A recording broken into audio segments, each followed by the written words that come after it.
Hello, I'm R J Dent. I'm in my library and today I'm going to be looking at the works of a UK author, an English author, Rupert Thomson.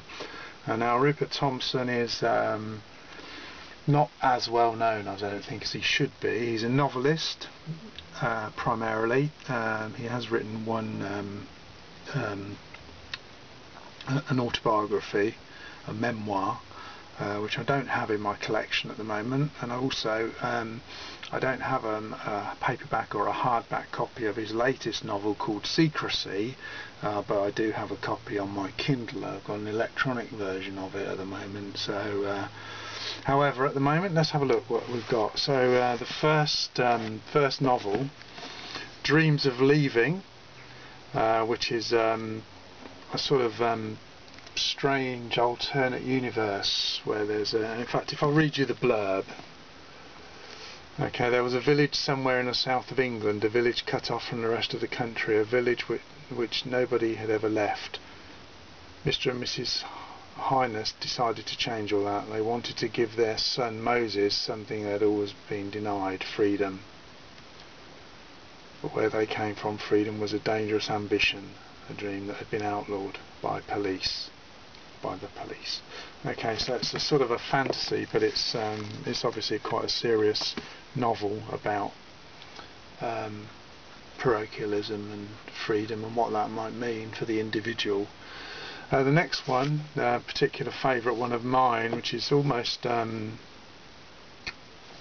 it's a sort of a very gritty, realistic gangster story in a way, but with a difference.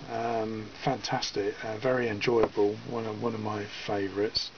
This one, Air and Fire, this is a historical novel, and it's at the turn of the century. Theophile and Susanna Valance sail into the Mexican copper mining town of Santa Sofia, and it's their story, but it's fraught with terrible things.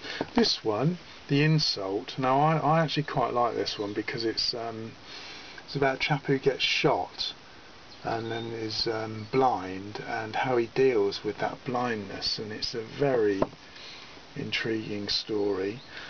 Soft, the next one. This is about somebody that's got some inside information about a soft drinks company and how their product is quite harmful.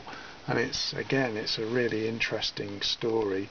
Rupert Thomson writes in a way that nobody else does, and he's very. I would recommend any of these books, particularly this one, the Book of Revelation. This is the first book of Rupert Thomson's I ever read, and it was what prompted me to then go out and buy everything else that he'd got and read it. This one is about a chap who's a dancer, and he gets kidnapped by three women, and then chained up in a house and forced to perform. And it's a very sort of in a way it's like a psychological study of somebody about when they go through something terrible like that, and then the aftermath of it. And to me it was very, very believable. And if I remember correctly, this is the one, yeah, I asked Rupert Thomson to sign it for me when he was doing a book tour, which he very kindly did.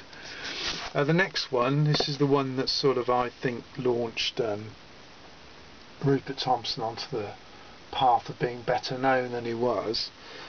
Divided Kingdom, and it's the country, the UK, is divided into sort of ability. It's almost broken down into abilities. If I read the blurb, that'll make it clearer. Somewhere in the United Kingdom, an 8-year-old boy is removed from his home in the middle of the night. He soon learns that he is the victim of an extraordinary experiment. In an attempt to reform society, the government has divided the population into 4 groups, each group representing a different personality type. The land too has been divided into quarters. Borders have been established, reinforced by concrete walls, armed guards and rolls of razor wire. A vision, a fable, a satire, a love story, a ghost story. Divided Kingdom is a remarkable genre-defying novel. It confirms Rupert Thomson as that rare thing, a writer of sublime prose, who has a mesmerising tale to tell. And there you have it. It is absolutely wonderful. And then finally, in the hardback or paperback books that I've got, this Death of a Murderer.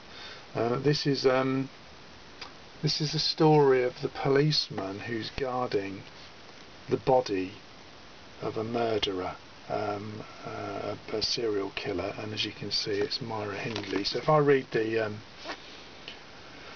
Rupert Thomson reaches the summit of his powers with his new book, Death of a Murderer, a novel of beautiful moral complexity. We thought we knew Myra Hindley and were done with her, but Thomson brings a fresh awareness of life and death to the matter and shows in the goodness of the telling a wealth of the novelist's art. Okay, and that's again, that's a wonderfully, quite a gripping story with the narrator's voice is absolutely fantastic. And as I say, then there's Secrecy, which is another sort of historical novel, and then there's This Party's Got to Stop, which is a memoir, Rupert Thomson's autobiography, which is a wonderful read. They all are, and I would very much recommend that everyone read at least one or two of the several books by Rupert Thomson. I'm very pleased to have him in my library.